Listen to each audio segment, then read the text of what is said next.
वेदांतातील ग्रंथ श्रवण करण्यासाठी आमच्या चॅनलला सबस्क्राईब करा व बेल आयकॉन दाबायला विसरू नका। वराच्या संबंधाने प्रस्तावनेतला विचार चालू आहे।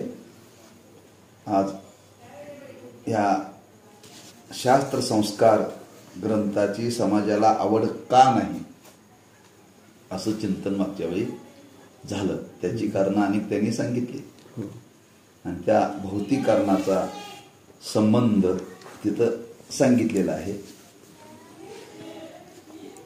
पण याची आज खरंच गरज आहे का? जरी भौतिक कारणामुळे मनुष्य याच्यामध्ये जरी प्रवृत्त होत नसला तरी आज मनुष्याच्या जीवनामध्ये या अध्यात्माची शास्त्र विचाराची गरज आहे का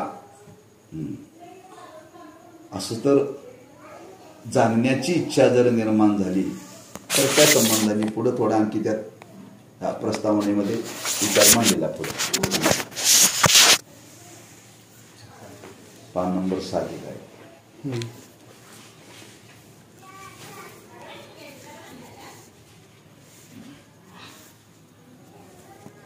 जगातील यच्च यावत मनुष्य मात्राच्या नित्य निरतिशय सुखाचे म्हणजे मोक्षाचे साधन सांगणाऱ्या वेदास पहिल्या दुसऱ्या तिसऱ्या वर्गाच्या डब्याप्रमाणे मनुष्याच्या अधिकारानुरूप साधने सांगणे योगानेच प्राप्त झाले। आज जगाच्या दृष्टीने एक विचार मांडलेला आहे। प्रत्येक मनुष्य मात्राच्या अंतःकरणामध्ये एकच इच्छा आहे, नित्य निर्देशे सुख प्राप्त व्हावं। त्या सुखाला मोक्ष म्हणतात, त्या सुखाला ब्रह्मसुख म्हणतात, त्या सुखाला सायुज्यता म्हणतात। नावं भिन्न भिन्न आहेत, स्वरूप एकच आहे बरं का। मोक्ष म्हटलं की लोक घाबरतात बरं का। ब्रह्म म्हटलं की माणसं घाबरतात। तेव्हा सुख पाहिजे ना, त्या सुखाच्या संबंधाने वर्णन केले।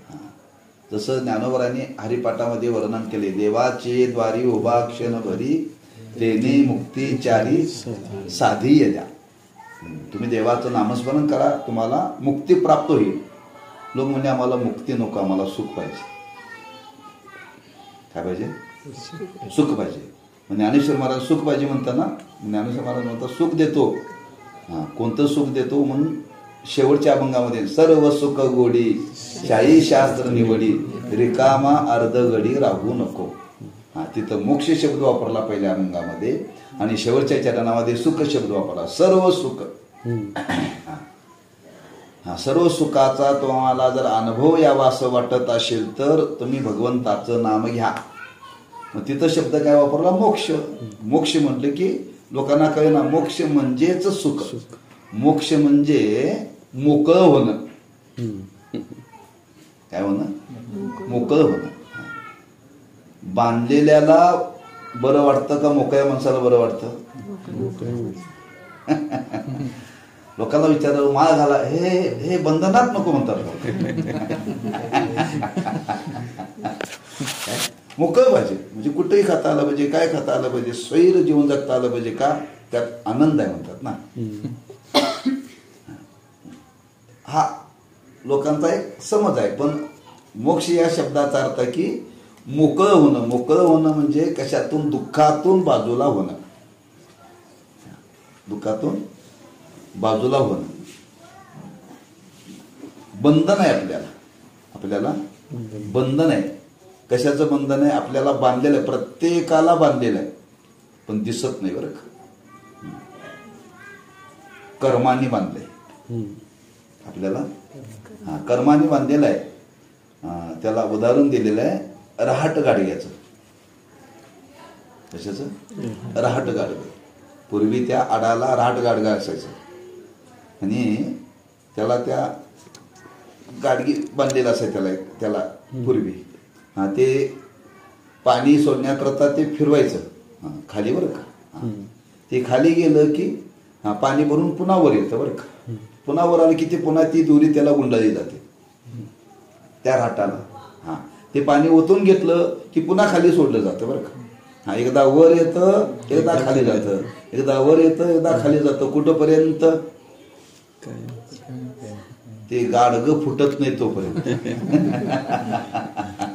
गाडगं फुटलं की पाणी काढायचं, कर्म संपलं, ते खाली जात नाही, वर येत नाही, जाग्यावरतीच थांबत.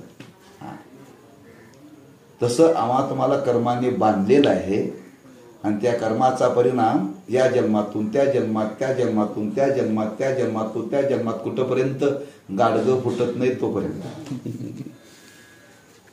कोणतं गाडगं? हे गाडगं. याला घट म्हटलंय. मग फोडायचं म्हणजे ह्याला काय कुऱ्हाडीनं मारून फोडायचं का? नाही. हे फोडायचं म्हणजे मी देह नाही, मी देह नाही, मी देव आहे, असा निश्चय ज्या दिवशी होतं त्या दिवशी गाडगं फुटतं. बरं का? हे ज्या दिवशी फुटतं त्या दिवशी तो मोकळा होतो. मग त्याच्या जीवनामध्ये दुःख नाही, सुखच सुख आहे. त्याला नित्य निर्देशी सुख म्हणतात. त्यालाच मोक्ष म्हणतात. बरं का? मग हे प्रत्येकाला वाटतं आपल्याला असं सुख प्राप्त व्हावं की ते सुख प्राप्त झाल्यानंतर त्या सुखाचा नाश होऊ नये, सुखाचा नाश होऊ नये अशी प्रत्येकाला अपेक्षा आहे. अ पासून अ पर्यंत, मुंगी पासून ब्रह्मदेवापर्यंत प्रत्येकाला ह्याच सुखाची अपेक्षा आहे. एका सुखामध्ये मनुष्य कधी स्थिर राहत नाही का? राहतो नाही. प्रत्येकाला प्रत्येक वेळी आपल्याला विषय बदलावे लागतात. एका सुखामध्ये माणूस तर स्थिर राहत नाही. एकच गाडी वापरून कंटाळलो म्हणतात आता दुसरी घ्या. घर चांगलं असतंय पण का पाडायचं नाही म्हणजे जुनं वाटायला लागले पाडायचं. कपडे चांगलीच असतात, वर्षभर गेलं की टाकून द्यायची, पुन्हा नवीन आणायची. जेवढ्या साड्या, जेवढं बाईचं वजन तेवढं साडीचं वजन असते घरात. बरं का? म्हणजे एका विषयामध्ये मनुष्य स्थिर राहत नाही. त्या सुखाविषयी पुन्हा त्याच्यापेक्षा मला असं वाटतं. बरं का? म्हणून तसे नित्य निर्देशे सुख, नित्य निर्देशे सुख. आणि त्या सुखाची यच्च यावत मनुष्य मात्राला इच्छा आहे. बरं का? इच्छा यावत म्हणजे जेवढे या विश्वामध्ये मनुष्य आहेत त्या प्रत्येकाला तेच सुख प्राप्त व्हावयाची इच्छा आहे, बाकी काही नाही. बरं का? मग अशा सुखाकरता हे सुख प्रत्येकाला प्राप्त झालं पाहिजे. पण कधी होईल? त्याला काहीतरी साधन स्वीकारलं पाहिजे ना. त्याचं साधन स्वीकारलं. मग काय साधन स्वीकारलं पाहिजे? त्या साधनाकरता शास्त्राने वेदाने अधिकाराप्रमाणे 3 भाग केले: उत्तम, मध्यम, कनिष्ठ. बरं का? आणि 3 भाग करून त्या 3 विचारातून मी प्रकट केलं. असं काही वेळ नाही. उद्या ते हजार लग्न काय बरं त्या दवाखान्यात तिकडे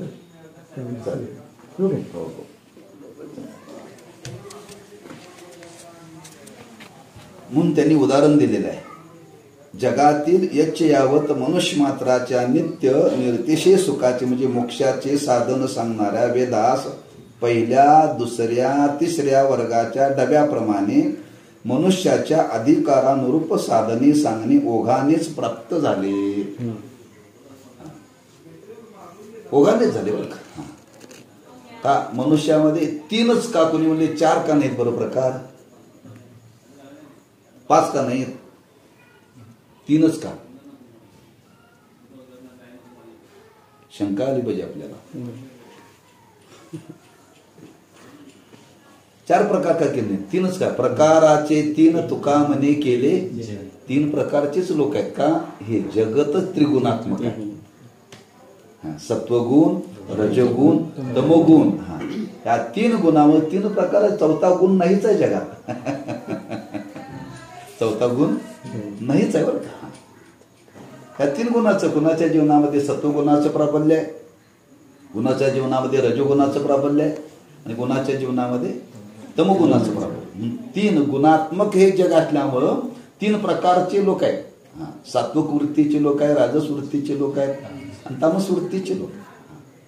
ह्या गुणाच्या संबंधाने वेदाला हे 3 अधिकाराप्रमाणे ओघाने करावं लागलं. त्याच्याकरता काय वेगळं करावं लागलं नाही, ओघाने चाललं.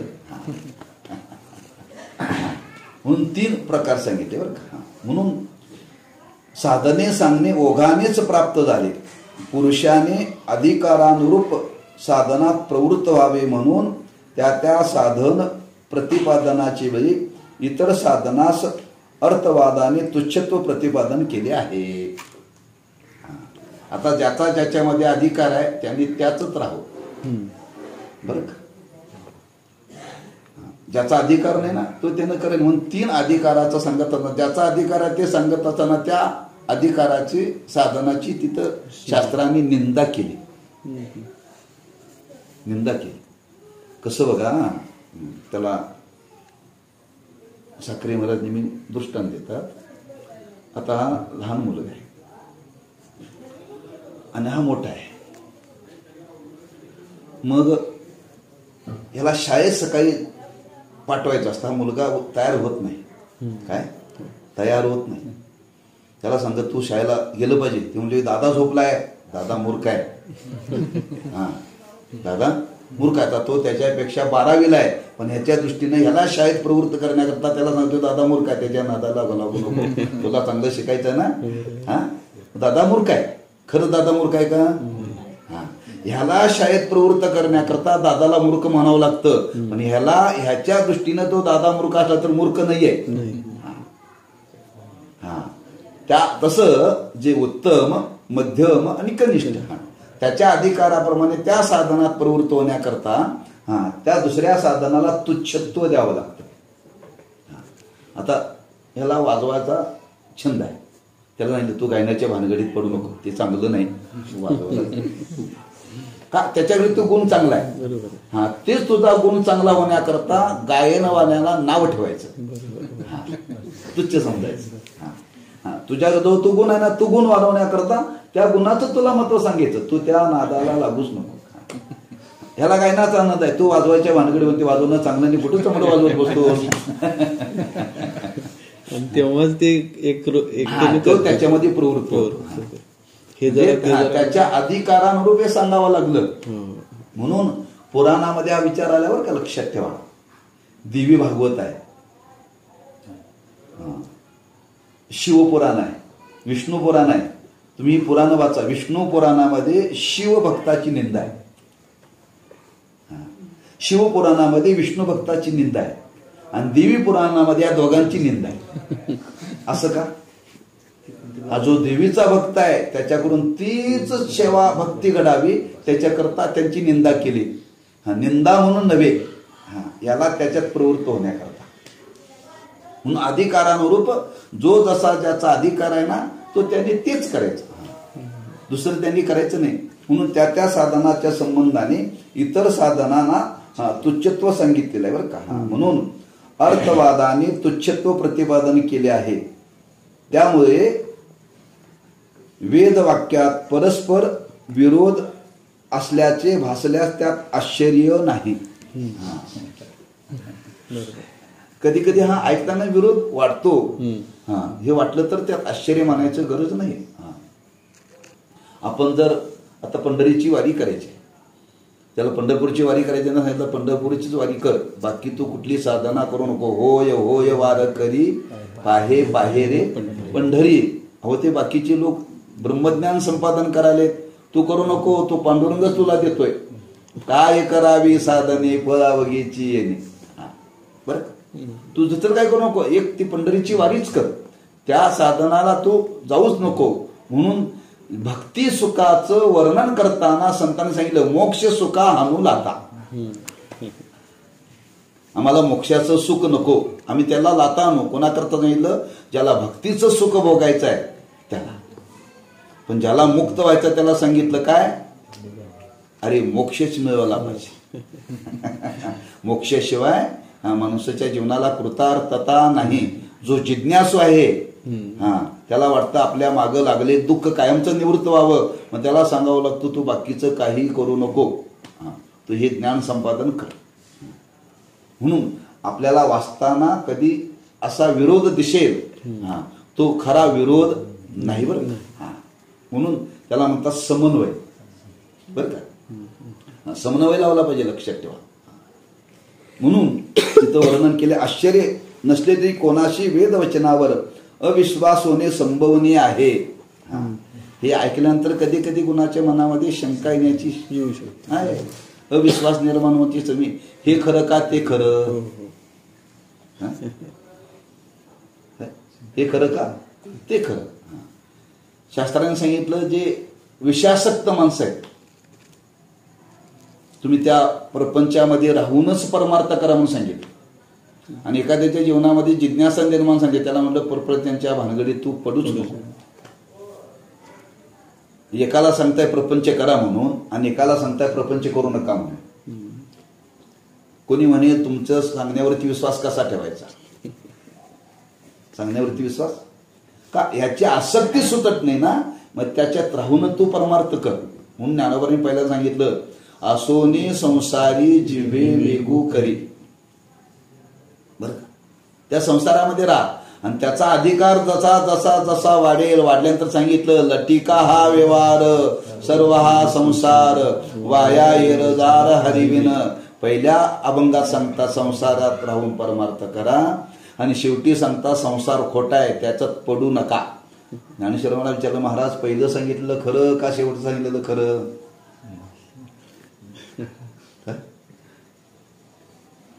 बरोबर आहे. अधिकारण बरोबर. आता एखाद्याला साखर वाढलेली आहे त्याला साखर खाऊ नको म्हणून सांगितलं आणि एखाद्याला साखर खा म्हणून सांगितलं. तुम्ही म्हणता याला खा गोड सांगताय आणि याला म्हणता खाऊ नका म्हणून सांगताय. असं तुमच्या सांगण्यामध्ये दुजेपणा नाही का? वरपंगाने दिसतो पण तो त्याच्या प्रकृतीला धरून हा विचार आहे बरं का. एखाद्याच्या जीवनामध्ये साखर कमी असते डॉक्टर सांगतात गोड जास्त खरा बरं का. आणि एखाद्याच्या जीवनामध्ये एवढी साखर असते त्याला म्हणते साखर खाऊ नका. एकच एखाद्याला खाऊन सांगितलं तर एखाद्याला खाऊ नका म्हणून सांगितलं. तसं ह्या बोलण्यातून हे शास्त्राने सांगितले बरं का, वेदाने सांगितले, पुराणाने सांगितले. तेव्हा कधी कधी ऐकता ऐकता अविश्वास निर्माण होण्याची शक्यता आहे, असंभवनीय आहे, संभव आहे बरं का हे निर्माण होण्याकरता. म्हणून अविश्वास उत्पन्न होऊन स्वार्थापासून कोणी परान्मुख होऊ नये याच उद्देशाने वेदाच्या पूर्वार्धात म्हणजे कर्मकांडात असणाऱ्या परस्पर विरोधी वाक्याची एक वाक्यता करण्याकरता भगवान जैमिनी यांनी 12 पूर्वमीमांसा केली. आता याच्याकरता त्यांनी काय केलं, हा अविश्वास समाजामध्ये निर्माण होऊ नये. अविश्वास जर निर्माण झाला तर माणसं ती साधनं सोडून बाजूला जाण्याची शक्यता आहे. म्हणून त्याची संगती लावली बरं का. आणि ती संगती काय लावली, पहिल्यांदा कर्माचा विचार मांडला. पहिल्यांदा कर्माचा विचार मांडला आणि कर्माचा विचार मांडण्याकरता जैमिनी नावाची ऋषी थोर होऊन गेले. त्यांनी त्या कर्मकांडावरती एक स्वतंत्र चिंतन वेदाला धरून त्यांनी मांडलेलं आहे. त्यांच्यामध्ये पहिल्यांदा सांगितलं कर्म केलं पाहिजे, कर्माचा विचार सांगितला बरं का. म्हणून 3 भाग केले, कर्म, उपासना आणि ज्ञान. पहिला विचार काय सांगितला, कर्म. दुसरा विचार काय सांगितला, उपासना. आणि तिसरं काय सांगितलं, ज्ञान सांगितलं. याचा संबंध फार या जीवनाशी बरं का. पुढे त्याचा विचार येईल. पण ही 3 प्रकारची विभागणी करत असताना पहिला कर्म विचार सांगितला. पहिल्यांदा माणसांनी कर्म केलंच पाहिजे कर्मात प्रवृत्त करण्याकरता. म्हणून पहिला विचार या सांगण्यामध्ये एक वाक्यता आहे बरं का. दूरदृष्टीचा विचार करून हे सांगितलेलं आहे, जेणेकरून साधकाच्या जिज्ञासूच्या अंतःकरणामध्ये वा वाचकाच्या अंतःकरणामध्ये साधनाविषयी अविश्वास निर्माण होऊ नये. म्हणून सर्वांनी एक वाक्यतेने हा विचार प्रगट केलेला आहे. म्हणून कर्मकांडात असणाऱ्या परस्पर विरोधी वाक्याची एक वाक्यता करण्याकरता भगवान जैमिनी यांनी 12 पूर्वमीमांसा केली. या कर्मकांडात उपासनेचाही अंतर्भाव असून त्याचवर शाभर भाष्य व कुमारिक भट्टाने वार्तिक आहे. त्याचप्रमाणे वेदाच्या उत्तरार्धात म्हणजे ज्ञानकांडात असणाऱ्या परस्पर विरोधी वाक्याची एक वाक्यता भगवान बादरायण म्हणजे भगवान व्यास यांनी चतुराध्यायी उत्तरमीमांसा केली आहे. त्यात मोक्ष प्राप्त होण्यास जीव ब्रह्मैक्य हे साक्षात साधन असून कर्मोपासना ही अंतकरण शुद्धी आणि निश्चलताद्वारा ज्ञानाशितो आहेत हे सिद्ध केले आहे. याजवर शंकराचार्यांचे भाष्य, दुसऱ्या पुष्कळ टीका आहेत. आजच्या स्थितीत कर्मकांडाबद्दल विचार केला तर सकालेन महता योगो नष्ट परंत पहा या भगवद्युक्तीची आठवण झाल्यावरून राहणार नाही. म्हणून प्रत्येकाने कुणी कुणी हा विचार मांडला तो थोर पुरुष आहे ते प्रत्येकजण, आणि ते अधिकारानुरूप प्रत्येकाने हा विचार मांडला. आणि अधिकारानुरूपाने मांडत असताना या सांगण्यामध्ये मात्र एक वाक्यता आहे बरं का. आणि ती एक वाक्यता सांगत असताना पहिला विचार सांगितला कर्म, दुसरा विचार सांगितली उपासना, आणि तिसरा उपाय सांगितला ज्ञान. असा क्रम का सांगितला? कर्माने अंतकरणाची शुद्धता होते, कर्माने अंतकरणाची शुद्धता होते, उपासनेने अंतकरण शुद्ध होतं, आणि ज्ञानाने अज्ञान निवृत्त होतं. तीन गोष्टी सांगितल्या बरं. पहिल्यांदा अंतकरण शुद्ध झालं पाहिजे, अंतकरण स्थिर झालं पाहिजे, आणि मग अज्ञान निवृत्त झालं पाहिजे. मग आज हे चांगले विचार का पटत नाहीत? अंतकरण शुद्ध नाही. अंतकरण शुद्ध नसेल तर चांगलं पटत नाही. चांगलं पटत नाही बरं का. रात्री मी विचार कीर्तनात प्रगट केला. जयाची द्वारी सोन्याचा पिंपळ अंगी ऐशेवर रेडा बोले करील ते काय नो हे महाराज परी पाहे बीज चिंतानी. तुकोबारायांनी वर्णन केले ज्ञानेश्वर महाराजांच्या दारामध्ये सोन्याचा पिंपळ होता. कोणी म्हणते सोन्याचा पिंपळ असता तर तो आजपर्यंत राहिला असता का? पर सोन्याचा म्हणतात, तो सोन्याचा दिसतो का? दिसत नाही. दिसत नाही. नाही का तुम्हाला दिसत नाही?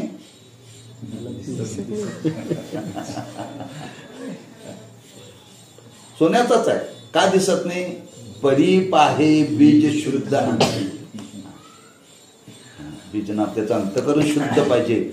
शुद्ध अंतकरण नसेल तर त्याला हे पटत नाही. लक्षात ठेवा, कळत नाही, उमजत नाही. म्हणून त्या रामायणातला प्रसंग आहे. ज्यावेळी हनुमंतरायाला राक्षसाने पकडलं आणि रावणाकडे नेलं आणि सांगितलं हा रामाचा दूत आहे, लंकेमध्ये आलेला आहे. आणि तिथं नेल्यानंतर रावणाने पाहिजे याच्याकडे आणि सगळी चौकशी केली. आता हा शत्रू पक्षातून आलेला आहे.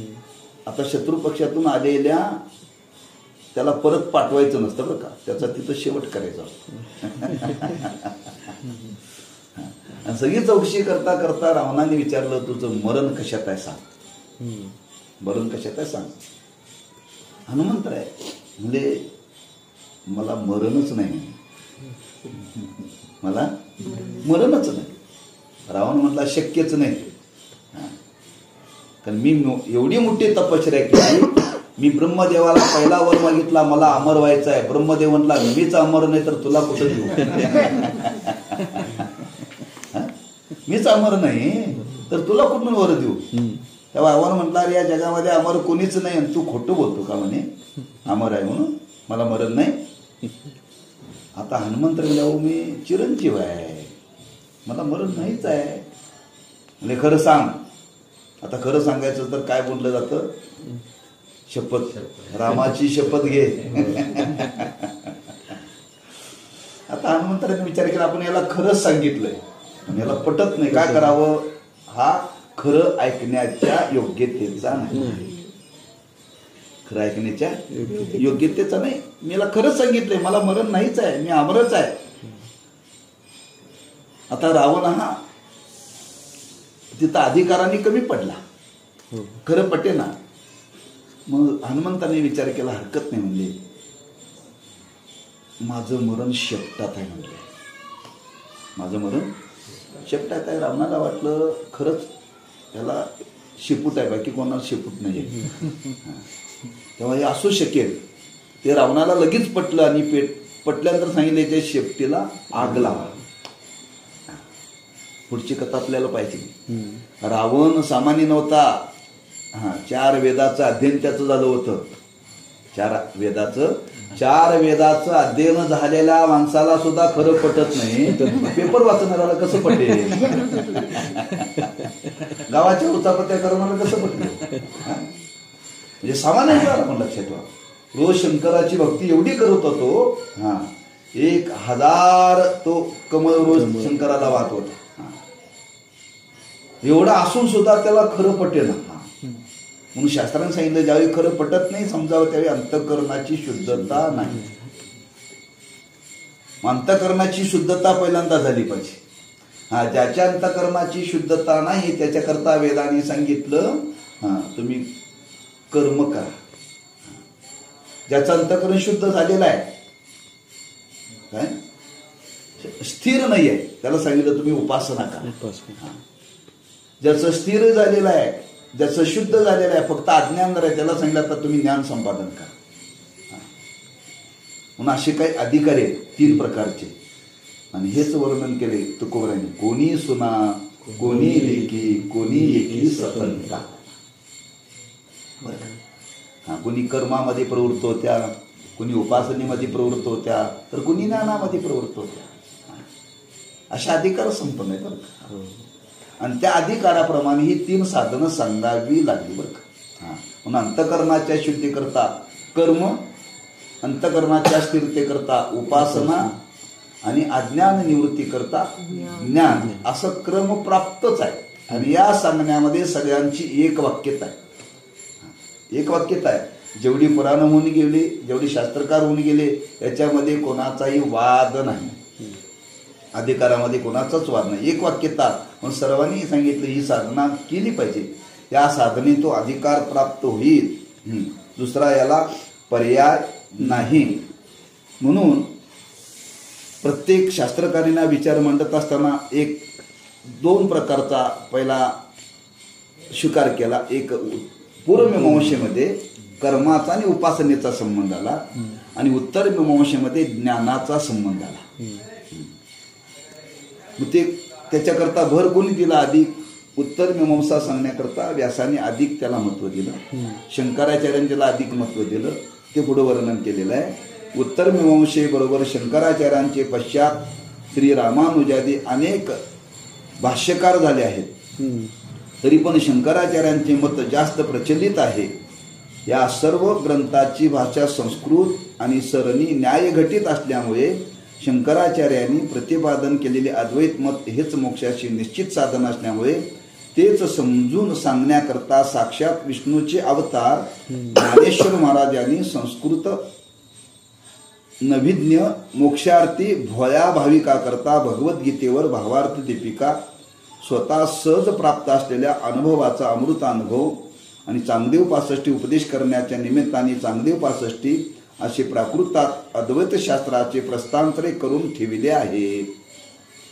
जे वेदांनी सांगितलं तेच पुराणाने सांगितलं, तेच शास्त्रकारांनी सांगितलं, तेच शंकराचार्यांनी सांगितलं, आणि तेच ज्ञानेश्वर महाराजांनी सांगितलं. यांच्यामध्ये सांगण्यात कुठं वाद नाही. पूर्वीच्या लोकांनी संस्कृतमध्ये सांगितलं, काही न्यायघटित शास्त्रकारांनी न्यायघटित भाषा वापरली, ती वाचून कळत नाही. याच्यामध्ये काही ते शब्द आहेत, वृत्ती प्रकारामध्ये काही शब्द आहेत, वाचून ते कळतच नाही. हे मराठी आहे काय संस्कृत आहे कळतच नाही बरं का. मराठीच आहे पण ती न्यायघटित प्रक्रिया आहे, ते वाचून कळतच नाही गरज. तुम्ही किती त्याची पारायण केली तरी कळणार नाही. ज्ञानेश्वरी पारायण केली तरी ज्ञानेश्वरी कळेल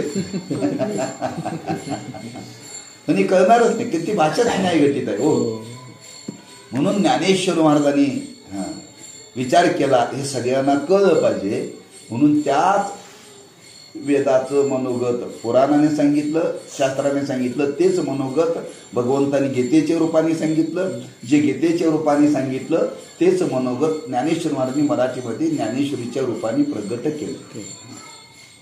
तेच बघा एकच आहे, दुसरं नाही. लक्षात ठेवा. मग याचा अर्थ की सर्वांच्या सांगण्यामध्ये एक वाक्यता आहे, आणि एक वाक्यतेमुळे प्रत्येकाने अधिकाराचा परिस्थितीचा विचार करून त्या साधनाचं स्पष्टीकरण अधिक केलं बरं का. आता ज्ञानेश्वर महाराजांच्याकडे बघा 4 ग्रंथ ज्ञानेश्वर महाराजांनी का लिहिले बरं? ज्ञानेश्वरी लिहिली, अमृतानुभव लिहिला आणि तांबदेव 65 बरं का? आणि अभंग गाथा त्याच्यात हरिपाठ आला. ज्ञानेश्वरीचा विचार करा, अमृतानुभवाचा विचार करा आणि चांगदेव 65चा विचार करा. अमृतानुभव कोणाकरता सांगितला?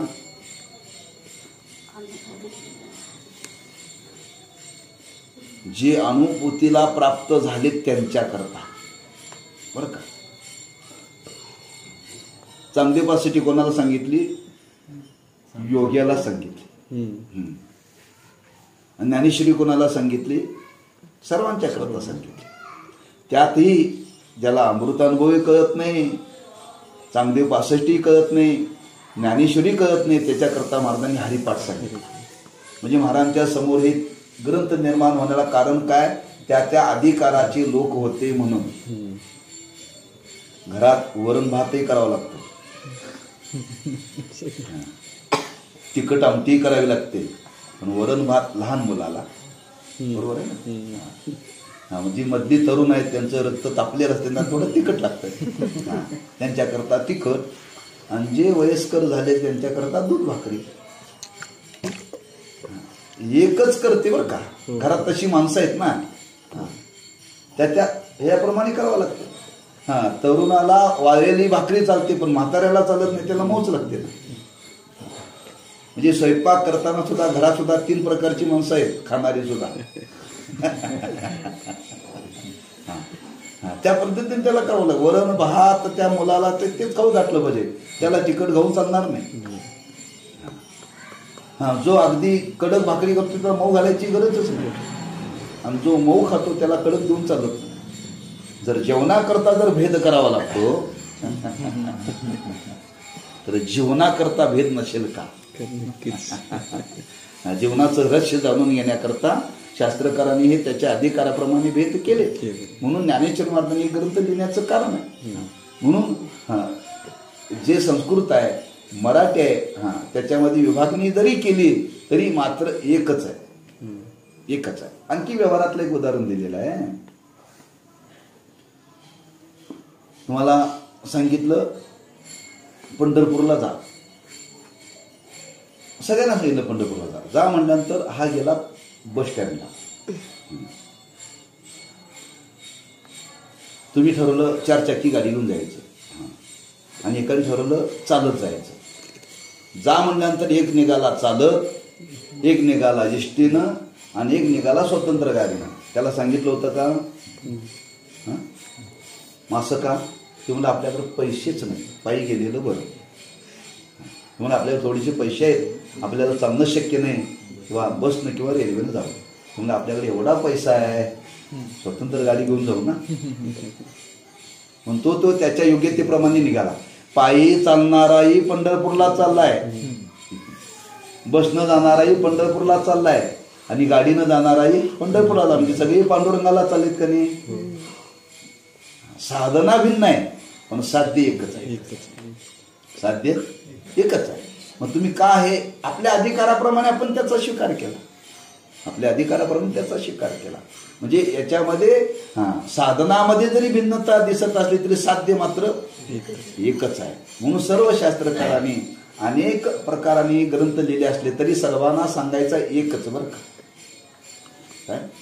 साध्य एकच आहे. फक्त अधिकाराप्रमाणे त्यांनी भिन्न भिन्न विचारसरणा, कुणी संस्कृत भाषेमध्ये सांगितलं, कुणी मराठीमध्ये त्याचा विचार प्रकट केला. पण शेवटी सर्वांचा सांगण्याचा हेतू एकच आहे, सर्वांच्या सांगण्यामध्ये एक वाक्यता आहे. म्हणून असे प्राकृत अद्वैत शास्त्राचे प्रस्तांतरे करून ठेवले आहे.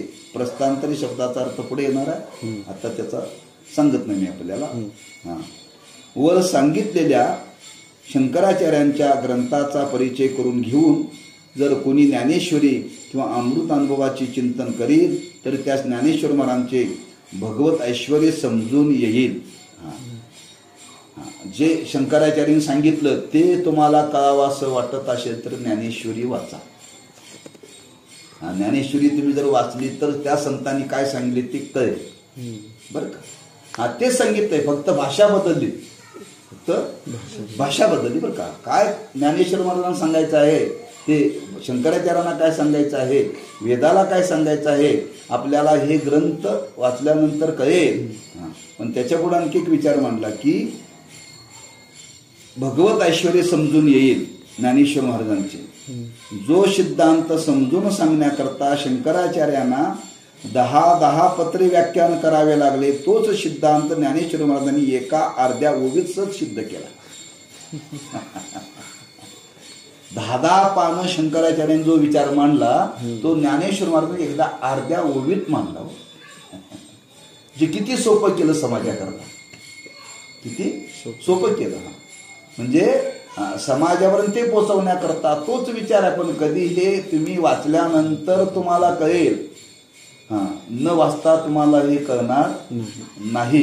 एवढं सोपे पण या संतांनी केलेलं आहे. तो सिद्धांत ज्ञानेश्वर महाराज एका अर्ध्या ओवीतच सहज सिद्ध केला आहे. काही ओव्या तर उपनिषद वाक्याची अक्षरशः भाषांतरे आहेत.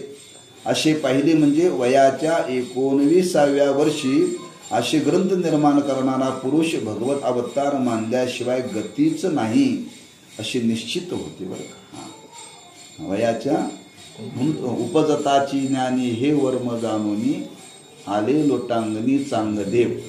21 वर्षामध्ये शास्त्र जगाच्या समोर ज्ञानेश्वर महाराजांनी प्रगट केलं. 21 वर्षामध्ये ज्ञानेश्वर महाराजांचं कार्य संपलं. आपली 21ची दुप्पट करा. 42. आज आपण काही संपलेलं नाही, आपण कशातच नाही. त्यात आणखी 12 मिळवा. 21 42 मध्ये आणखी 21 मिळवा. किती झाले? 63 झाली. 65 झाली तरी आपल्यात काय बदल नाही. 65 झाली तर आपल्यात काय बदल नाही. मला घ्या उपट म्हणलं का आपण त्यांची 65 केली पण ते भजनाचे पैसे मागून घेतात म्हणजे. माणूस भांगतो पैशात होता. म्हणलं कधी झालं बाबा, म्हणलं निवांत बोलू म्हणलं. म्हणजे एवढी वय गेली तरी 21 वर्षामध्ये ज्ञानेश्वर महाराजांनी काय लिहिले आम्हाला कळना. ह्यावर लय विचार करायला पाहिजे. तेव्हा सांगायचं आहे हे ज्या अर्थी त्यांनी केलं हे सामान्य नाही. हे भगवत अवतार आहे आणि ते समाजाकरता त्यांनी ते केलेलं आहे निश्चित. नाही तर असे पहा की ज्ञानेश्वर महाराजांचे वयाचा आकडा उलट 91 होईपर्यंत अध्ययन केले तरी सुद्धा त्यांनी प्रतिपादन केलेल्या विषयाचे तात्पर्य कळणे कठीण आहे. ते 19चं उलट करायचं. 91 म्हणजे एवढ्या बालवयामध्ये एवढी त्यांनी ज्ञान समाजाकरता प्रगट केलं. हे भगवत अवताराशिवाय शक्य नाही. शक्य नाहीये. म्हणून ज्ञानेश्वर महाराजांच्या प्रमाणेच नामदेवराय, त्यांचे मागून झालेले ब्रह्मनिष्ठ पुरुष एकनाथ महाराज, तुकोबरा इत्यादी संत मंडळींनी तोच संप्रदाय पुढे वाढविला. भोळ्या भाविका करतात केलेल्या ग्रंथात वेदांत शास्त्राची प्रक्रिया असणे शक्य नाही. प्रक्रिया असले ग्रंथ तर संस्कृत, ते समजणे जास शक्य नाही. अशा स्थितीत साधारण व्यवहार चतुर्शुद्ध बुद्धिमान पुरुषास नुसते वेदांत शास्त्राचे सिद्धांत ऐकून समाधान होत नाही, होणारे नाही. ही अडचण नाहीशी होऊन जणू काय या संस्कृत प्राकृत ग्रंथाचा सांदा जुळवण्याकरता विचारसागर ग्रंथ निर्माण झाला. केवळ आपल्याला ज्ञानेश्वरी सगळं शास्त्रच आहे बरं का. सगळं शास्त्रच आहे. आणि शास्त्र सांगणारे स्वतंत्र ग्रंथ आहेत. शास्त्र सांगणारे ग्रंथ वाचूनही आपल्याला काय कळणार नाही. आणि ज्ञानेश्वर महाराज सांगितलं हे आपल्याला काय कळणार नाही, हेही कळावं आणि तेही कळावं असं वाटत असेल तर तो प्राकृत ग्रंथ म्हणजे मराठी आणि संस्कृत ग्रंथ म्हणजे वेद, हा दोघांचा एकत्र आणण्याकरता विचारसागर ग्रंथ प्रगट झाला. सांदा नदीच्या पलीकडे जाण्याकरता काय करावं लागतं, पूल बांधावा लागतो. पलीकडे जाण्याकरता म्हणजे इकडून तिकडे जाण्याकरता पूल बांधावा लागतो. तसं आपल्याला ते शास्त्र समजण्याकरता हे पूल बांधलेला आहे. हा सांदा जोडलेला बरं का. शास्त्रच आहे पण ते संस्कृत आहे आणि प्राकृत आहे. आपल्याला ते कळलं पाहिजे. संस्कृत ग्रंथामध्ये काय सांगितलं, वेदामध्ये काय सांगितलं, ज्ञानेश्वर महाराजांनी काय सांगितलं, हे जर कळायचं असेल तर त्याच्याकरता आपल्याला या संस्कृत ग्रंथाचं अध्ययन करता आलं पाहिजे. पण आपल्याला संस्कृत कळत नाही, संस्कारच नाही, माणसाला नीट मराठी बोलता येत नाही. संस्कृत कळत नाही, प्राकृत ते कळणार. कितीतरी मराठी शब्द आहेत आपल्याला कळत नाही, लक्षात ठेवा, कळत नाही. कानडिया विठोबा, कानडिया ह्या शब्दाचा अर्थ काय? मराठी का कानडी शब्द? मराठी बाई. कानडी शब्दाचा अर्थ काय?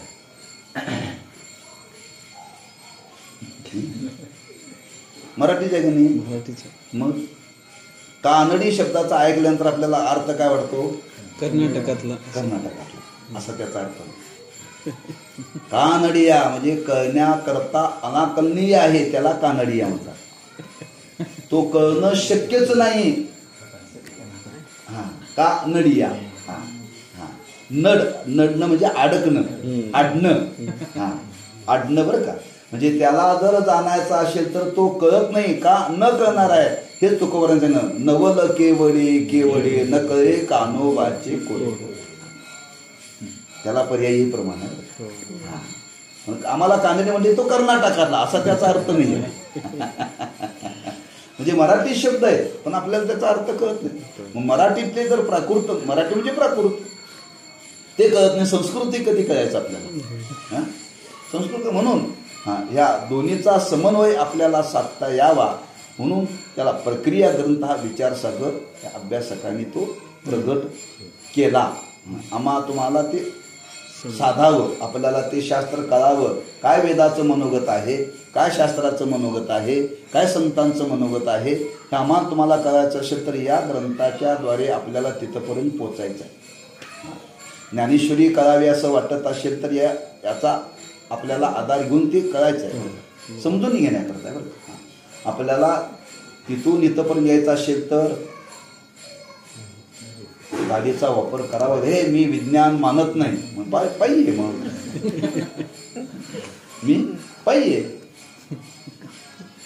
5 मिनिटात यायला तुम्हाला याला तास लागेल. नाही मी ठरवलंय गाडीवर बसायचं नाही, बरोबर आहे हो, पण काही वेळा ते स्वीकार करावा लागतो, स्वीकार करावा लागतो. म्हणजे हे विज्ञान आहे, हे तसं पोषक आहे. पोषक आहे तिथं त्याचा विचार करून त्याचा स्वीकार करावा, त्याचा अति करू नये. माणसं गाडीशिवाय चालतच नाही. घरापासून मंदिर किती असतं? 2 मिनिटं. माणसं किक मारल्याशिवाय दर्शनाला जात नाही.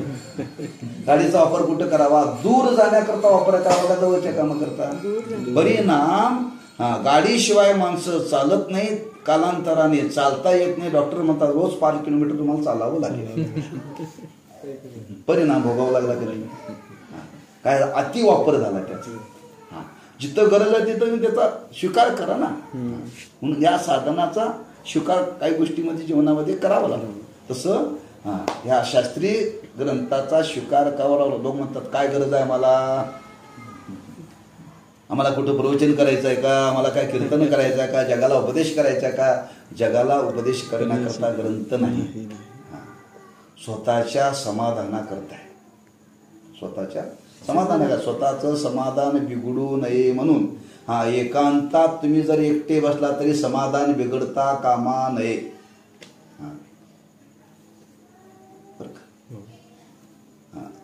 सगळे निघून गेले, तुम्ही एकटेच राहिला तरी समाधान बिघडता कामा नये. हे औषधाने शक्य नाही. झोप लागत नाही म्हणून गोळ्या खाऊन झोपून चालत नाही.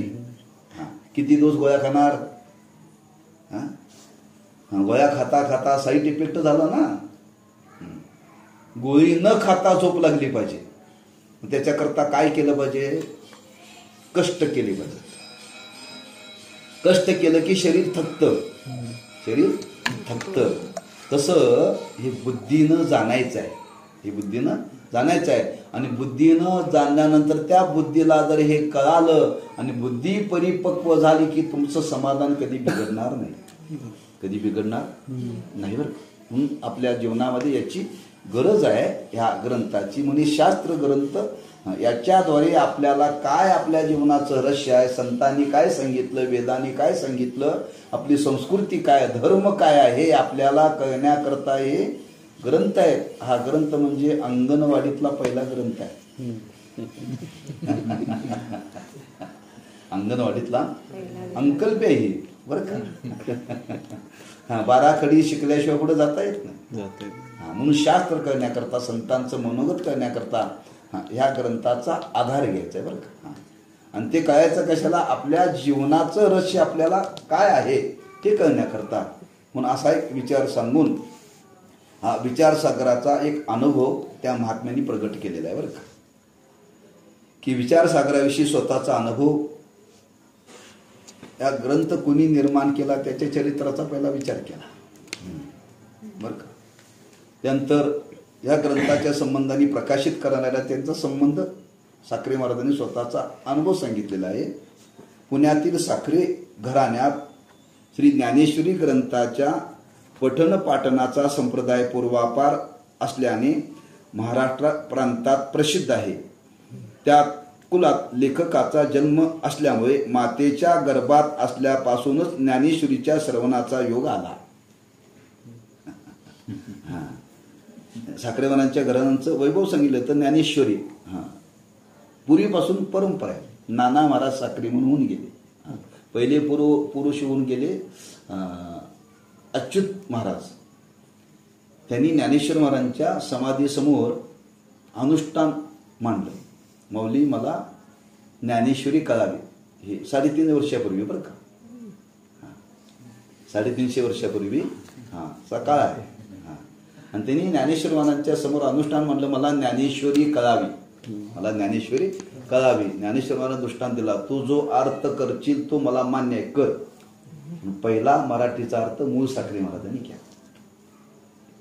म्हणजे महाराजांनी त्यांना आशीर्वाद दिला, तू करशील म्हणजे त्याला प्रेरणा दिली, तू कर. पहिलं मराठी भाषांतर साखरे महाराजांनी केलं. आणि त्याच परंपरेमध्ये नाना महाराज साखरे जन्माला आले. त्यांची ज्ञानेश्वरी पाठ होती, मुखोद्गत बरं का. ते रोज ज्ञानेश्वरीवरती प्रवचन करायचे, रोज प्रवचन करायचे. पुण्यामध्ये तो मठ होता. त्यांच्या ज्ञानेश्वरीला जोग महाराज ऐकायला असायचे, लोकमान्य टिळक ऐकायला असायचे. आणि त्यांचे चिरंजीव दादा महाराज साखरे, अशी मोठी मोठी मंडळी बरं का. म्हणजे जोग महाराज, दादा महाराज हे ज्ञानेश्वरी पहिल्यांदा ज्ञानेश्वरी सांगणारे साखरे महाराजच पहिले. आणि त्यांच्याकडे मंडळी ऐकायला जायची बरं का, थोर.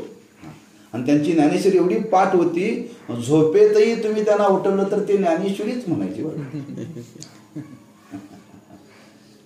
त्यांच्या चरित्रामध्ये असं वर्णन केले, ते सासवडला पायी जायचे, जाताना सुलट म्हणायचे, नेताना उलट म्हणायचे. उलट म्हणजे 18व्या अध्यायापासून मागं म्हणत यायचं. म्हणजे एवढे ज्ञानेश्वरीमय त्यांचं जीवन होतं बरं का. आणि त्या एवढं ज्ञानेश्वरीमय जीवन होतं, त्यांच्याच पोटी दादा महाराजांचा जन्म झाला. विनायक महाराज साखरे, विनायक नारायण जोशी. नारायण म्हणजे त्यांना नाना महाराज म्हणतात. आणि इथं वर्णन केलंय, ज्यांच्या घरामध्ये रात्रंदिवस ज्ञानेश्वरी चालत होती ते संस्कार गर्भात असतानाच विनायक महाराजांच्या वरती झाले. ज्यांनी हा ग्रंथ लिहिला त्या ग्रंथकर्त्याच्या जीवनामध्ये गर्भातच झाली बरं का. जसं शुकाचार्यांच्या जीवनामध्ये गर्भातच भागवत ऐकलं ते. 12 वर्ष आईच्या पोटात होते. 12 वर्ष. आता व्यास महर्षीचा चिरंजीव, त्यांनी 4 वेद, 18 पुराण, भागवत त्यांनी लिहिलं. सगळं त्यांनी त्या गर्भातच ऐकलं बरं का. गर्भामध्येच ऐकलं, बालपणामध्येच आहे. असे कितीतरी प्रसंग आहेत. प्रल्हादाच्या जीवनामध्ये गर्भातच संस्कार झाला. नारायण नारायण, ते जन्माला येताना नारायण म्हणतच आलं. नारायण लोक म्हणतात, अहो ते तर राक्षस कुलातला आहे, राक्षस कुलातला आहे. पण ज्याही त्याचं जीवन घडलं ते घडलं कुठं, साधूच्या संगतीत. नारद महर्षी नारायण नारायण कधी म्हणत होते, सप्तात फक्त.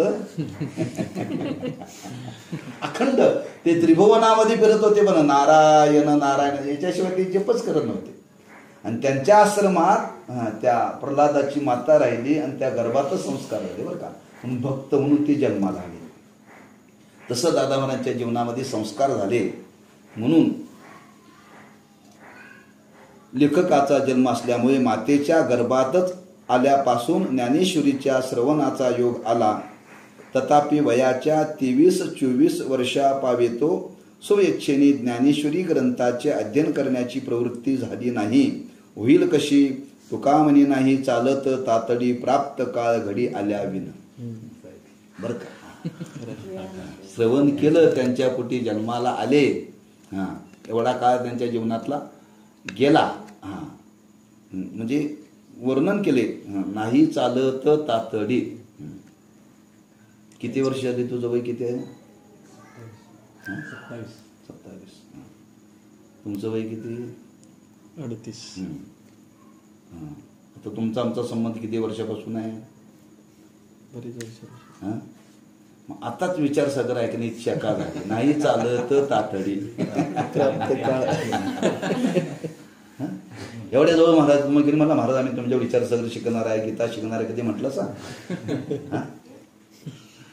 नाही चालत तातडी. प्राप्त काळ घडी. तो योग आल्याशिवाय ती बुद्धी होत नाही बरं का, लक्षात ठेवा.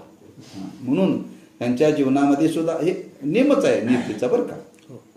या तुकोबरांच्या उक्तीप्रमाणे किंवा तथा चांगल्या तवा तापल्याशिवाय भाकरी भाजत नाही.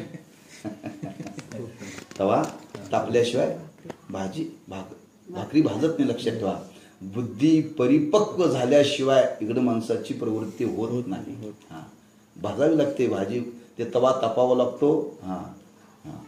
आणि तवा तापल्यावर त्यात भाकरी टाकली की ती चांगली वाजते. या व्यवहारातील म्हणीप्रमाणे जेव्हा प्रपंचातील भयंकर आपत्तीमुळे श्री गुरु नाना महाराजांच्या जवळ ज्ञानेश्वर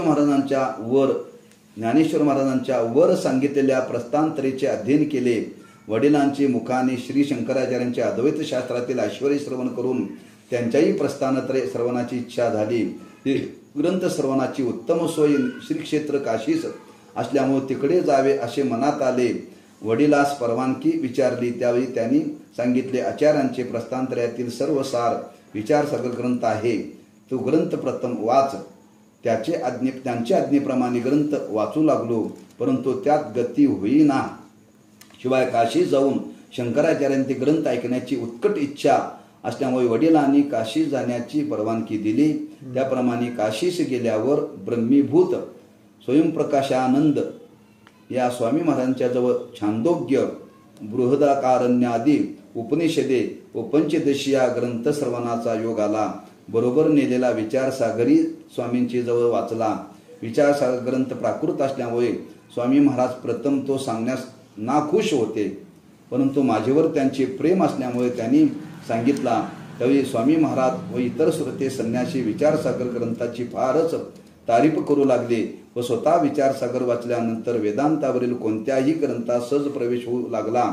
यावरून कोणत्याही शास्त्रीय विषयाचे ज्ञान स्वभाषेत द्यावे असे जे हल्लीचे लोक म्हणतात त्यात बरेच तथ्य आहे असा निश्चय झाला. काशीहून येथे आल्यानंतर आजपर्यंत बरेच वेळा विचारसागर ग्रंथ लोकांना सांगण्याचा प्रसंग आला आणि सर्वांस तो फार प्रिय झाला. ज्यांनी विचारसागर ग्रंथ ऐकला व त्यावर चिंतन केले त्या सर्वांना पंचदशी, भाष्य इत्यादी ग्रंथात प्रवेश होऊन ज्ञानेश्वरी यथार्थ समजू लागली. घराण्यातील ज्ञानेश्वरी सांगण्याचा संप्रदाय काशीहून आल्यापासून वडिलांच्या आज्ञेवरून मुझकडेच आला. या तो अद्याप पावेतो अव्याहत चालू आहे. या रीतीने अत्यंत गहन वेदांत विषयात प्रवेश करून देणारा विचारसागराशिवाय दुसरा ग्रंथ नाही असा निश्चय झाला. मी ग्रंथ लिहिण्याकरता का प्रवृत्त झालो यांनी अनुभव सांगितला. ज्यांच्या पोटी जन्माला आलो, काही काल गेल्यानंतर ही ज्ञानेश्वरी मी त्यांच्या सानिध्यात श्रवण केली आणि श्रवण करता करता वाटलं की आपण काहीतरी शिकावं. शिकावं, आता हे शास्त्र शिकावं म्हणून त्यांच्याजवळ थोडं शिकलो, पण समाधान झालं नाही. म्हणून त्यांनी वडिलांना विचारलं की मला काशीला जायचं आहे. म्हणजे जाऊ. पण विचारसागर बरोबर नेला होता त्यांनी. तो जेव्हा हिंदी होता बरं का.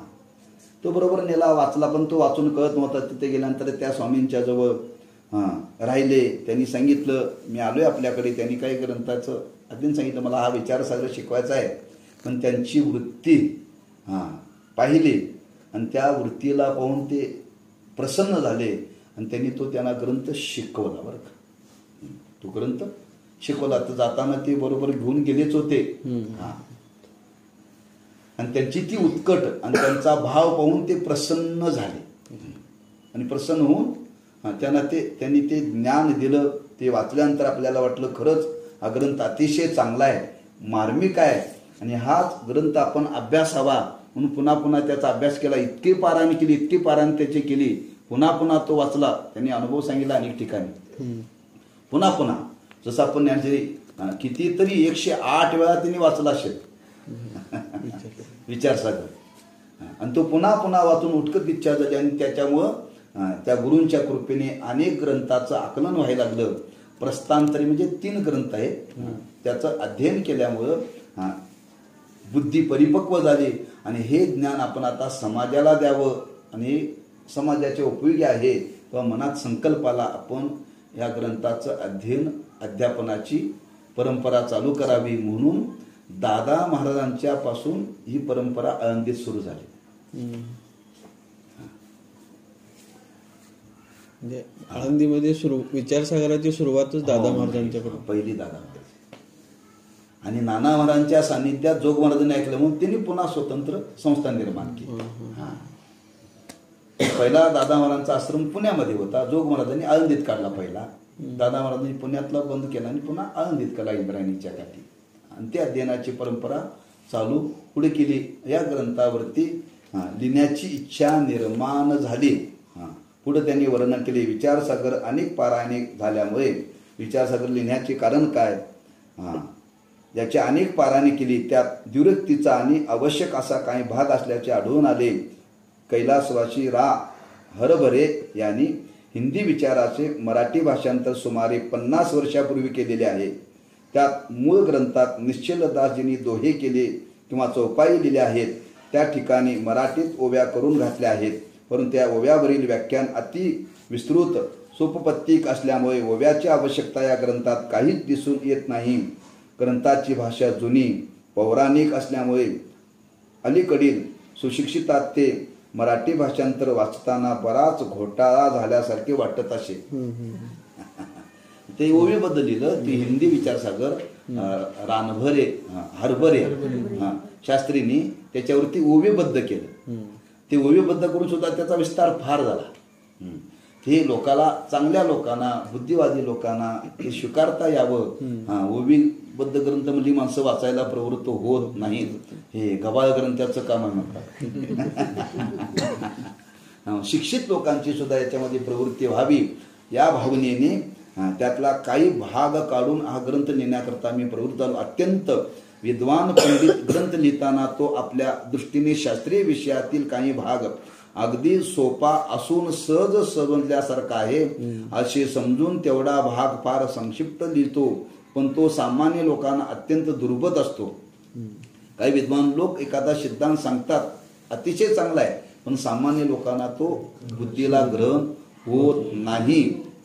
म्हणून काही स्थळे विचारसागरात आहेत, दुर्बोध आहेत.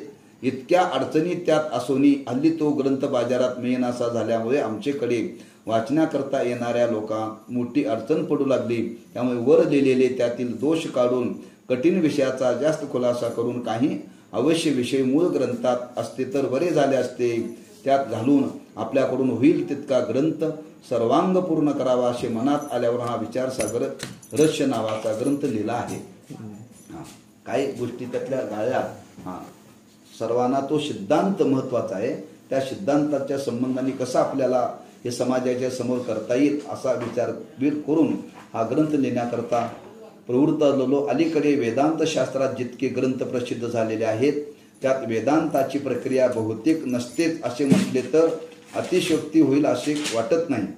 त्यात वेदांत शास्त्राचे सामान्य सिद्धांत सांगून तूर्त व्यवहारातील प्रचलित विषय आणि पुढारी व्यक्ती यांचेवर मनोरंजक भाषेत बरेच वाईट शेरी मारलेली दृष्टी पडतात.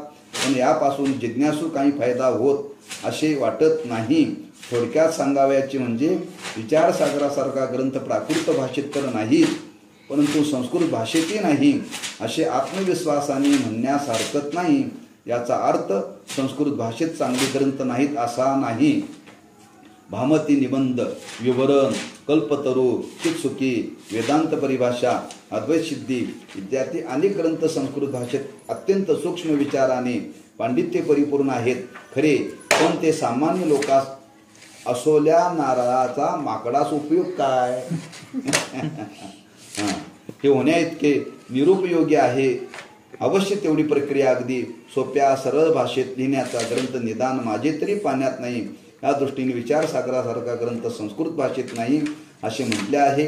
पंडित निश्चलदाजींचे ग्रंथावर शास्त्रीयदृष्ट्या फार प्रेम असल्यामुळे सुमारे 10-11 वर्षापूर्वी वृत्ती प्रभाकर या न्यायघटित व युक्तिपूर्ण ग्रंथाचे मराठी भाषांतर केवळ करमणूक म्हणून करून ठेवले आहे. द्रव्याची अनुकूलता झाल्यास तेही ग्रंथ प्रसिद्ध करावे असे मनात आहे. तात्पर्य अनेक शास्त्र सांगणारे सिद्धांत सांगताना ग्रंथ आहेत. काही ग्रंथ आहेत त्यात सिद्धांताचा असा खुलासा नाही आहे. पण बरेच ग्रंथ असे आहेत सिद्धांत सांगणारे आहेत पण ते सामान्याच्या बुद्धीला आकलन होण्यासारखे नाहीत. सर्वसामान्यांना आकलन व्हावं म्हणून तोच सिद्धांताचा विचार करून हा ग्रंथ सामान्य लोकांपर्यंत पोहोचता यावा, सर्वांना हे ज्ञान आकलन व्हावं त्या दृष्टीने हा केलेला एक प्रयत्न आहे. तसाच दुसरा ग्रंथ वृत्ती प्रभाकर त्याच्याही संबंधाने त्यांनी विचार प्रकट केलेला आहे. वडील वारल्यानंतर कुटुंबाची स्थितीचा विचार करता श्री ज्ञानेश्वर महाराजांच्या एका अभंगाची आठवण होते. तो अभंग, काट्याच्या आणीवर बसली 3 गावं, 2 ओसाड 1 अशी चिना. हा होय बरं. नानावरांचं गेल्यानंतर, वडील गेल्यानंतर माझ्या जीवनाची अवस्था काय झाली, एक अनुभव महाराजांनी सांगितला. होय, काट्याच्या पुढच्या टोकावर 3 गावं वसले आहेत, पण त्यातील 2 गावं ओसाड असून तिसरा वसतच नाही, म्हणजे टिकतच नाही. सर्वच असंभवनीय आहे. त्याप्रमाणे आमच्या कुटुंबाची स्थिती आहे. ती तीर्थरूप नानास मी म्हणजे विनायक, वासुदेव बुवा या पुरुषोत्तम बुवा असे 3 मुलगे नाना महाराजांना. त्यापैकी पहिल्या 2 लग्ने झाली पण बायका निपुत्रिक मरून गेल्या आणि तिसऱ्याचे लग्न झाले नाही.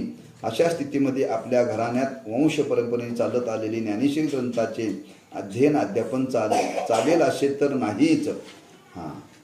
तथापि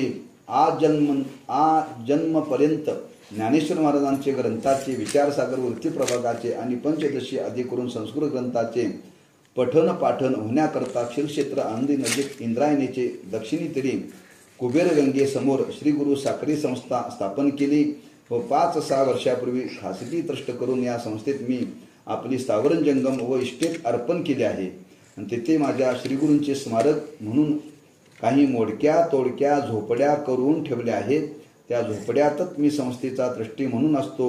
मला लाभ म्हणून एवढाच की माझा काल पारमार्थिक चिंतनात जातो आणि कोणी श्रवणार्थ आल्यास त्यास यथामते सांगावयाचे व कोणी विद्वान आल्यास त्यांचे जवळ श्रवण करण्याचे असा क्रम तेथे गेला 10 वर्षापासून सुरू आहे.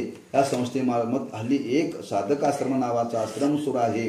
त्यात काही विद्यार्थी राहतात. या पद्धतीने वडील वारल्यानंतर आळंदीला आलो. प्रपंचाची अवस्था बिकट झाली, इतकी बिकट झाली. त्याच्याकरता त्यांनी ते उदाहरण दिले, काट्याच्या आणावर 3 बसली गावं. कठीण आहे.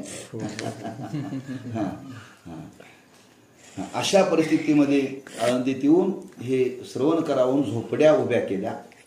झोपड्या उभ्या करून कोणी आलं श्रवण करायला तर त्यांना सांगायचं, कुणी नाही तर आपण चिंतनात राहायचं, कुणी विद्वान आला तर त्यांच्याकडून ऐकायचं. असा काळ माझ्या जीवनातला चिंतनामध्ये चालला. या पद्धतीने करता करता तिथं आश्रमाची स्थापना केली. त्याच्यामध्ये विद्यार्थी आले. आज सतत आणि 30 वर्ष या विचारसागर ग्रंथावर लोकांस सांगण्याच्या निमित्ताने चिंतन झाल्यामुळे त्यात प्रत्येकी गंभीर अशी वेदांत तत्वे दिसून येतात व त्यामुळे जास्त समाधान होते. अशा ग्रंथाचा वेदांतार्थ जिज्ञासू अंशता तरी उपयोग व्हावा या हेतूने ग्रंथ लिहिला असे म्हणून याचा खरा उपयोग आहे. पण त्यातले त्यात हरिदास व पुराणिक यास पूर्वरंगाकरिता आणि पुराणांचे तात्पर्य निश्चयाकरिता फार उपयोगी आहे. व्यवहार चतुर हिशेबी पुरुष पाहतील तर त्यासही ब्रह्मज्ञानाची जिज्ञासा उत्पन्न होण्याचा संभव आहे. निदान पूर्वाचार्यांच्या बुद्धिमत्तेचे कौतुक तरी खास वाटेल यात संशय नाही. असा ग्रंथ लिहिला. सर्वांना तो उपयोगी पडेल. विद्वानाला उपयोगी पडेल, कीर्तनकाराला उपयोगी पडेल, व्यवहार चतुर माणसाला उपयोगी पडेल. हे वाचल्यानंतर प्रत्येकाला हे मान्य करावं लागेल. पूर्वसुरूंनी लिहिलं हे फार चांगलं करून ठेवले बरं.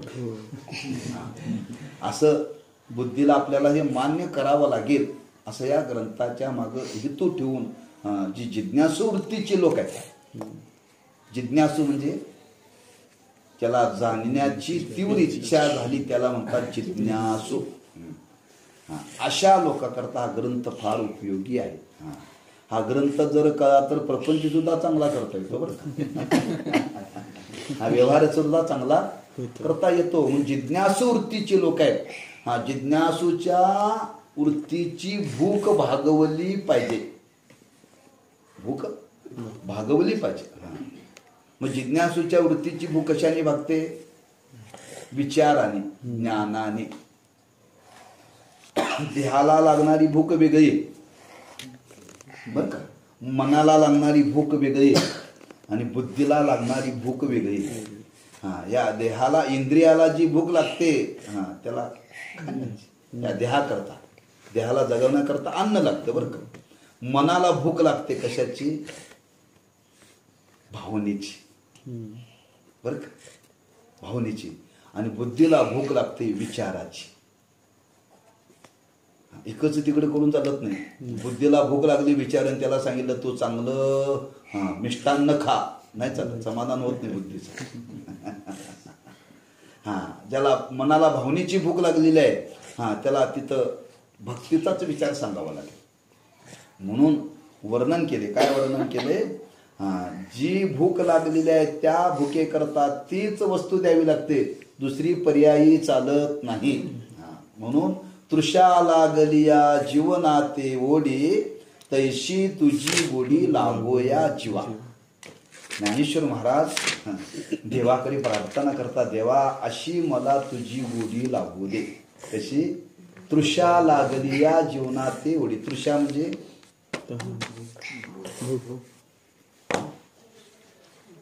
तृषा म्हणजे ताण.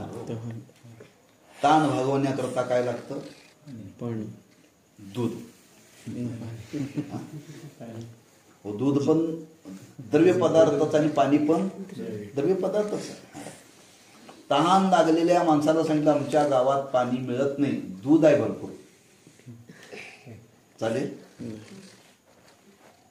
ते म्हणजे पाण्यापेक्षा दुधाची किंमत जास्त आहे. पाणी कसं आहे? 5 रुपये लिटर आहे. दूध 60 रुपये लिटर आहे. ते म्हणजे 60 रुपये लिटर असलं तरी पाण्याशिवाय ताण भागत नाही. ताण भागवण्याकरता पाणीच लागतं बरं का. तसं जिज्ञासूला त्याला विचाराने त्याची भूक भागते, त्याला बाकी कशाने भागत नाही. त्याला सांगितलं ह्या विचारापेक्षा तुला 1 किलोभर सोनं देतो, ते म्हणतो नको नको. म्हणून जिज्ञासू वृत्तीची लोक आहेत. माणसाच्या बुद्धीची कधीतरी अशी जिज्ञासा निर्माण होते. जिज्ञासा म्हणजे जाणण्याची तीव्र इच्छा. हे असं का झालं, हे असंच का, हे मला कळून घ्यायचं आहे. मग त्यांच्याकरता हा ग्रंथ फार उपयोगी आहे. हे जगत का निर्माण झालं, हा जीव जन्माला का आला, आणि खरंच या जगतामध्ये देव आहे का, हे जाणण्याची इच्छा ज्याच्या अंतःकरणामध्ये निर्माण झाली तो जिज्ञासू. अशा जिज्ञासूला या ग्रंथाची उपयोगिता आहे. म्हणून आम्ही हा सर्व विचार करून जिज्ञासूच्या दृष्टीने हा ग्रंथ लिहिला. लिहिण्याचा दुसरा हेतू काहीही नाही. ग्रंथ लिहिण्याचा हेतू काय, दादा महाराजांनी तुला अनुभव सांगितला. या ग्रंथाची प्रवृत्ती का झाली, म्हणून आम्ही ग्रंथ शिकण्याकरता कशाकरता शिकायचं त्याच्याकरता प्रस्तावना आपण वाचली बरं का. पंढरपूरला का जायचं, चला पैसे शिल्लक आहेत, वेळ जात नाही, केक मारून चला. पण कशा करता जायचं, सुका लागी करीशी तळमळ तरी तू पंढरीशी काय एक वेळ. मग कोणी म्हणजे सुख घरात नाही का? पंढरपुरातच आहे का? हो. सर्व सुखाचे आगर बाप रखुमा. साक्षात सुख त्या पंढरी क्षेत्रामध्ये आहे. तुला सुखाचा अनुभव यायचा आहे ना, सुखाचा अनुभव घेण्याकरता तू तिकडे जा. पैसा आहे म्हणून जाऊ नकोस, सोय आहे म्हणून जाऊ नकोस. तसं आपल्या जीवनामध्ये हा ग्रंथ शिकायचा आहे. कशा करता शिकायचा याची गरज आपल्याला आहे का? म्हणजे या ग्रंथकर्त्यांनी का ग्रंथ केला? एवढं शास्त्र असताना, एवढं वेद असताना यांनी नवीन का निर्माण केला? त्यांना काय उद्योग नव्हता का? म्हणून त्या ग्रंथकर्त्याचं मनोगत आपण जाणून घेतलेलं आहे. तेव्हा त्या शिकण्याच्या मागं हेतू त्या ग्रंथकर्त्याचं मनोगत आपण जाणलेलं आहे. त्या पुढचा उपोद्घात आहे, तो विषय आपण पुढे घेऊ. कुंडली गौरधारी विठ्ठल श्री